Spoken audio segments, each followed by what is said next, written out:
This is Earthbird1. This is March 29, 2014. The video that we're going to do today, this morning, it's called The Way Richard Apodaca Does It. The way he does it. There's a lot of pigeon fanciers out there that do it because Pensum did it this way or Joe Blow did it this way. We're going to talk about how Richard Apodaca does it. What he applies today, you know, was good yesterday, and it's good today, and it's going to be good tomorrow. And we hope that this video will be a blessing to those that see it, that tune into it, that grab a hold of it. We've always said it between me and Richard that if one person gets something out of this video, we've done our job. That's the way Richard Apodaca rolls. That's the way we roll. And without further ado, right now, Richard's going to go ahead and play the theme. Okay, Richard, hit it.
Okay, Richard, that sounded pretty cool.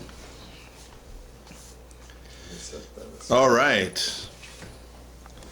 Okay, the title of this video, this section here, is The Way Richard Does It. The way you do it.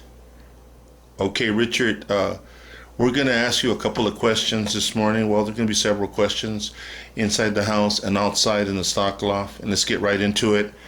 Richard, in your own words, okay, when somebody says velocity of spin, can you explain what velocity of spin is, Richard? Well, my dog was trying to tell you right. Like, ow, it's good. Got it. No, it's when a bird really balls up into a tight little ball and spins so fast you can't count the revolutions. Basically, to me, that's it.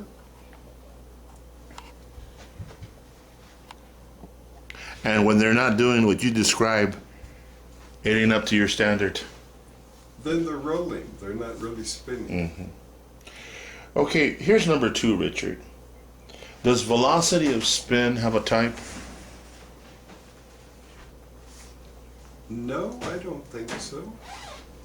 You mean as far as how long they're spinning? No, does, the velocity pigeons that roll really fast, do they have a certain type? Do they fall within a certain category? Oh, I'm sorry. I thought you said time. Oh, I'm sorry. Yes, they do. Yes, of course. Mm-hmm. And we're going to get an opportunity to handle a couple of birds. We have 2 new fanciers, Sammy, and we have Benny, and Jimmy came up, the uncle, and then the father to Sammy. So they're gonna be our little witnesses. They're gonna be our little audience. We're gonna use them as much as we possibly can because they're the future of tomorrow, Yeah, and even if they don't go all the way with the Birmingham roller, the true Birmingham roller, at least from the discipline that they learn from the pigeons, the responsibility, they can hop in. It can hop into everything of their life, right? It hops into everything. So it's a good thing, Big Jimmy. That the responsibility and the discipline, to fly the birds, to clean them, to maintenance them, it's all good, as far as I'm concerned. So, Richard, we're going to get an opportunity to handle some of the type birds. The birds that have the type that spin to the velocity that Richard's talking about. Okay, Okay, we're going to talk a little bit more about yourself, Richard. We didn't get an opportunity to talk about it the first time, but we're going to get an opportunity right now to talk about this special event. When you first got started with birds, how did you come about getting birds, Richard?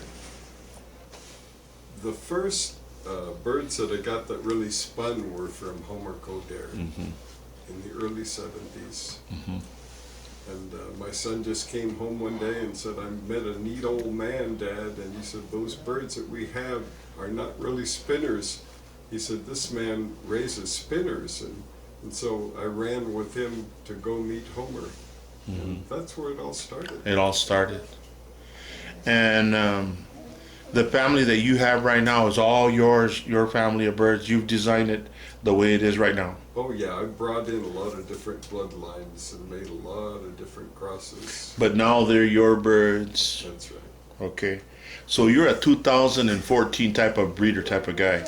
I was telling Jimmy on the way up here that you're not an old-fashioned this is out of the 514 line, or this is out of the old, Joe Blow, old Smithcock, that you are really a modern day breeder. Yeah, I don't even know band numbers. You don't know band numbers. Cage even.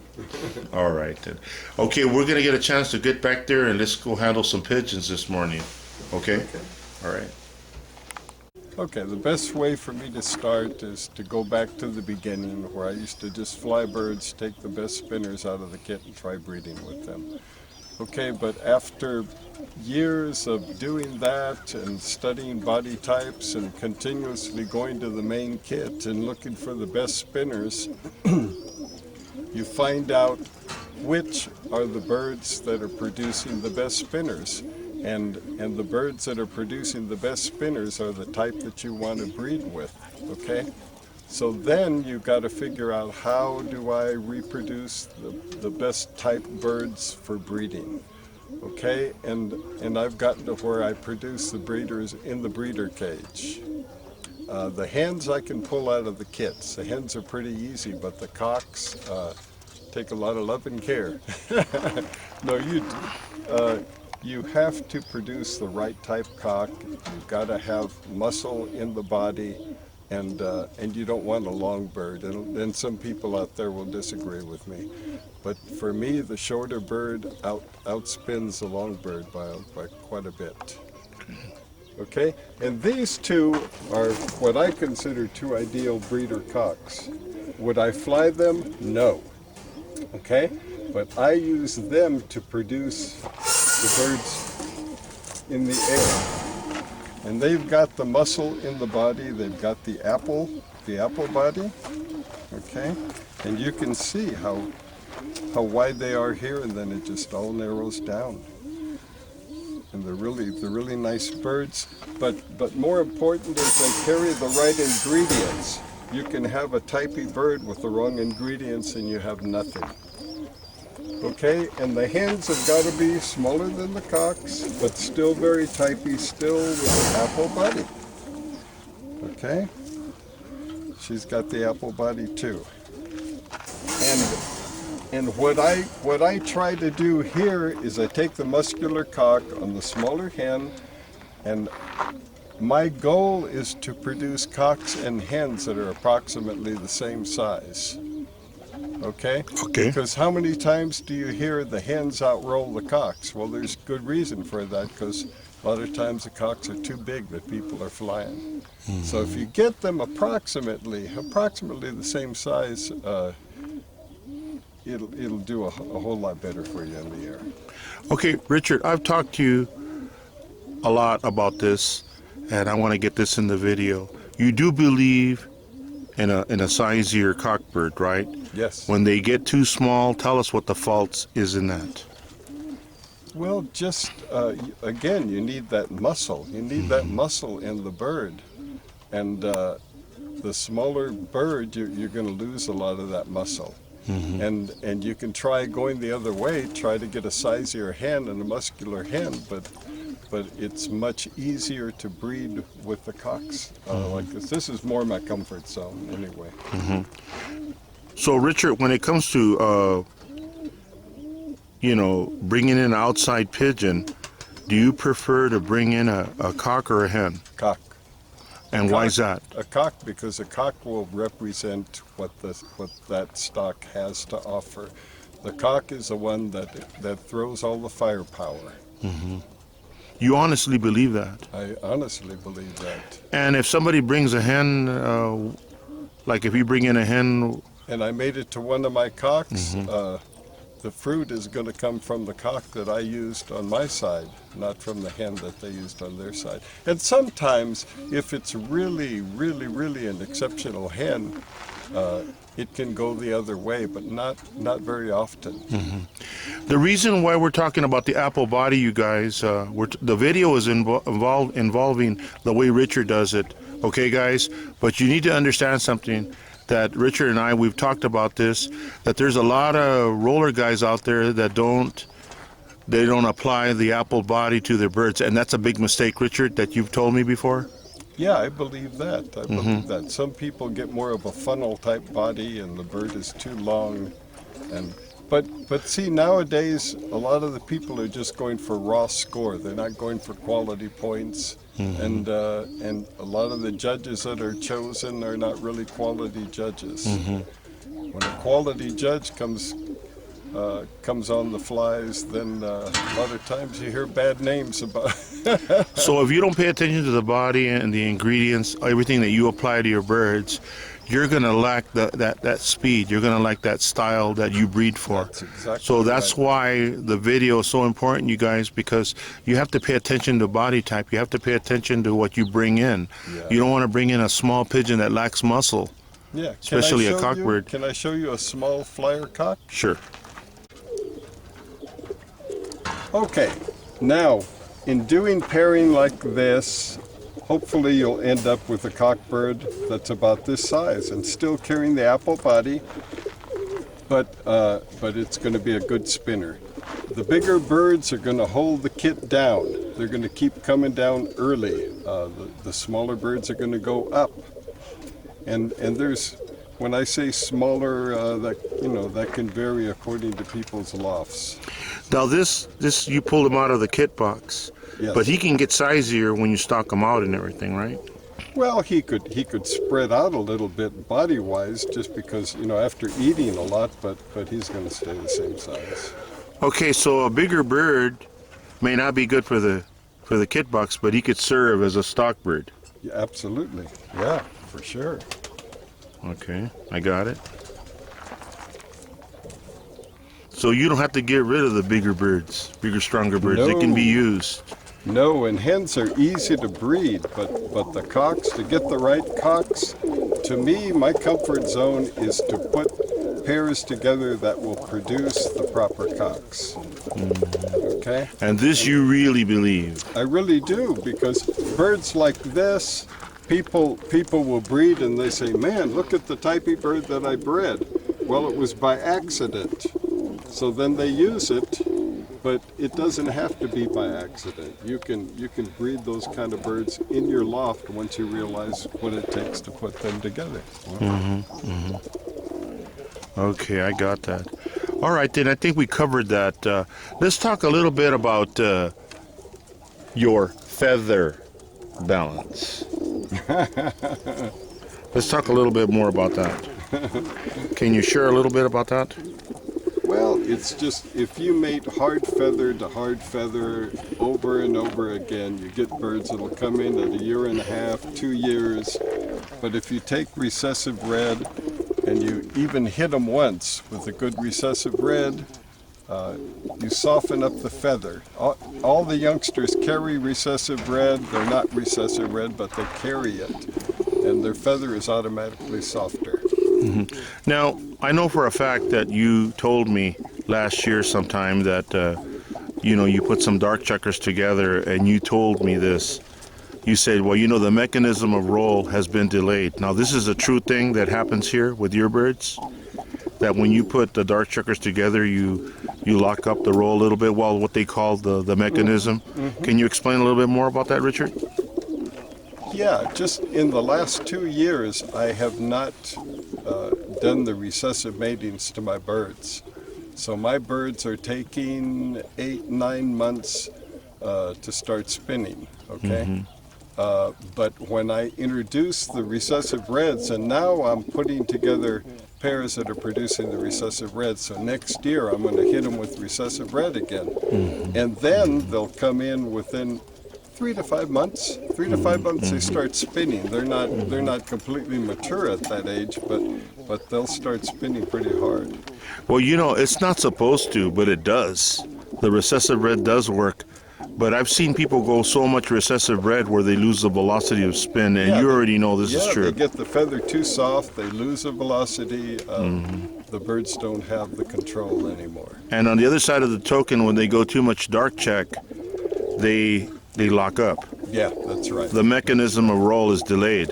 Yeah, nowadays if a bird takes 2 years to come in, the falcon's gonna get it. You won't see it. You won't even see a flip. Gotcha. And then you got to lock them up for the winter. That's right. All right, then, as we're moving it along, I hope you guys are enjoying this morning.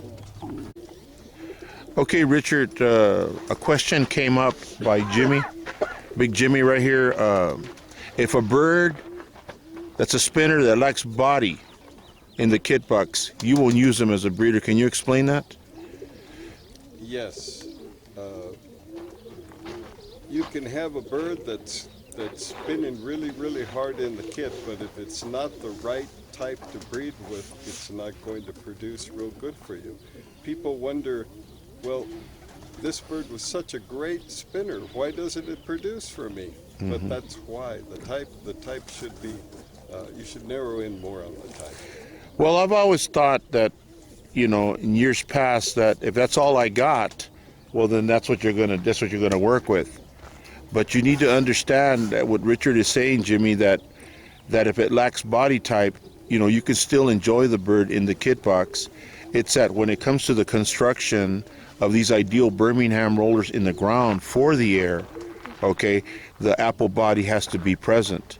Also, as well, Richard's talking about the finer print, where he has an established family already.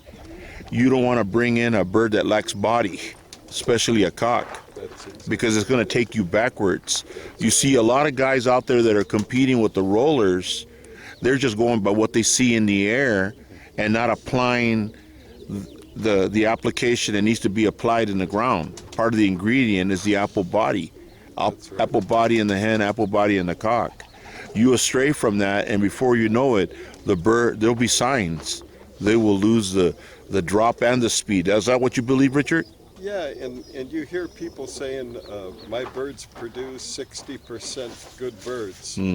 Well, to me, that's pretty low in percentages.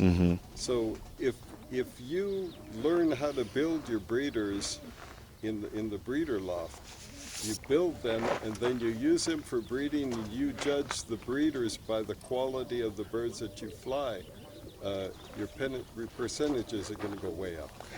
You know, it's amazing that John Vandenbroek, I can mention John. John's given me permission to talk about him anytime. John doesn't believe in small hens either. He doesn't believe in the small hens or that lack apple body, and he's so crucial that he don't want to use hens that have smaller heads. You know what I mean by smaller heads, where they have no head at all. You know, they're real pinch face. Yeah. Well, what do you think about that, Richard? I think, you know, the hen that you use to breed with, she produces the type. So if you like pinched heads, get ready to to end up with a bunch of them. if you breed out of that bird, you're going to get a whole bunch. Yeah, that's right. And I don't know if that really detracts away from the velocity. I'm not sure, but I don't like the way they look, and I don't breed them like that. Yeah, I see what you're saying, but I honestly believe that when head quality goes, and I say this after so many years of breeding the Birmingham roller, that before you know it, if you lack in one department, you're going to be lacking in a lot of departments. And that's what ideal is all about, you guys. It's not to insinuate anything or put anybody down, or, you know, there may be people out there that are just slapping birds together just from the air, and they're doing good. But in the long run, you already know that they're going to run into trouble. Am I right? Is that what you're saying, more or less? And this video is to help out those, you know what I mean? Do the research, investigate for yourself. This video is not going to explain everything. We're just trying to explain that how Richard Apodaca does it. And if it can be helpful to anybody out there, it's all good. We're not going to make a dime off this. This is just so the youth and those that really want to learn to get a hold of something. You know, Richard's retired, and you know, if you're a gentleman, if you're a good person, you know, Richard will take your calls and stuff like that, and he will answer your questions free of charge. Richard's a born-again Christian, and we know that he's very concerned about what's out there, and, you know, and he cares about the youth and those coming into the sport. We've seen guys get on fire for the Birmingham Rollers, and they're buying everything that shoots in the air. And this video is pretty good because he's explaining a little bit of what to look for. So it's